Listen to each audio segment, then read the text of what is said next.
Приветствую вас, мои ласточки! С вами снова Алла Касаткина, проект «Ладное я». Вот ссылка на мой сайт в интернете. А мы сегодня с вами проговорим об излюбленной стратегии некоторых мужчин «Я приз».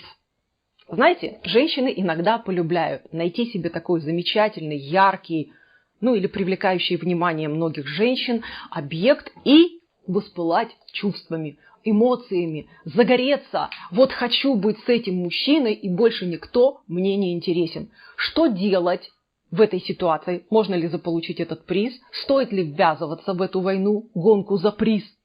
Или, может быть, есть другая какая-то стратегия, которой можно поломать ту игру, которую вам навязывают? Давайте будем разбираться, как это выглядит и куда двигаться в этой стратегии. Меня зовут Алла Касаткина, я психолог, работаю с женщинами уже больше 20 лет. Мой сайт в интернете вот здесь, и подарок для вас есть в описании видео. Если вы еще не с нами, жмите красную кнопочку подписаться на канал, лайки и ваши комментарии очень любит YouTube. Давайте будем ему благодарны за то, что он нам предоставляет площадку для встречи. А мы с вами разбираемся с мужчиной-призом. Смотрите, если вы ввязываетесь в эту гонку за «я-приз», это говорит в первую очередь о вас одну очень важную вещь. Где-то вы себя сильно-сильно недооцениваете внутренне. Сильно-сильно недооцениваете внутренне. И поэтому вам нужны внешние костыли, вам нужна какая-то внешняя подпорка или какой-то, вы надеетесь, что это будет пьедестал, на который вы встанете или рядом с которым вы встанете. И вас все заметят, оценят, вы станете замечательной, офигенной, еще какой-нибудь, достойной внимания, поощрения, признания и всего, чего вы себе там намечтали.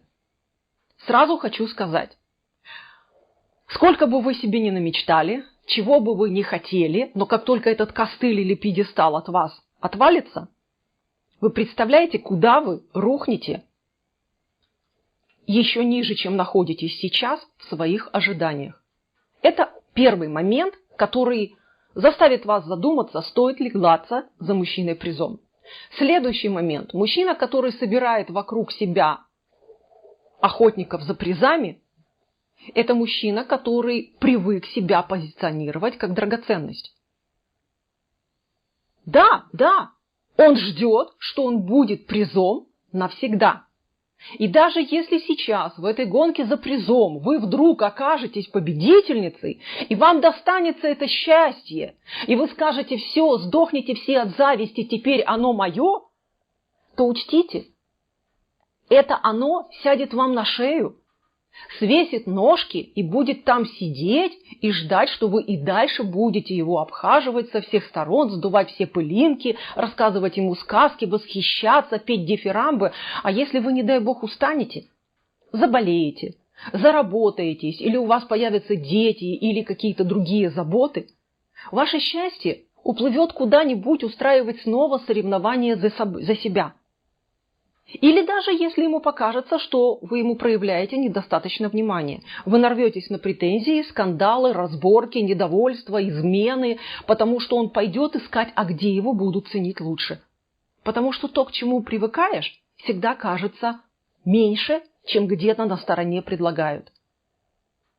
И если вы где-то там в своих мечтах нафантазировали себе мужчину-приза, подумайте, стоит ли? Вы ведь наверняка хотите, когда начнутся ваши отношения, чтобы заботился он, чтобы внимание проявлял к вам он, чтобы мужчиной, добытчиком, главой семьи был он. То есть вы рассчитываете, что за свое вложение вы получите вознаграждение. Разочарую, вознаграждения не будет. Наоборот, от вас будут ждать больше, чаще, сильнее, чем вы вложились в самом начале. И многие из вас очень часто вкладываются из последних сил для того, чтобы быть выбранной. И даже не подозревают, что после того, как выберут, требования еще выше, еще жестче, а претензий все больше и ожиданий тоже. Поэтому, мои хорошие, подумайте, любовь – это всегда дорога с двухсторонним движением, когда любите вы и любят вас, когда отдаете вы и отдают вам. Там, где есть приз, всего этого точно нет. Готовы ли вы заведомо принести себя в жертву? Я думаю, нет. Я думаю, каждый из вас достойна любви, достойна восхищения, достойна того, как вы себе представляете эту любовь. Поэтому 20 раз подумайте, нужно ли вам гоняться за этим призом.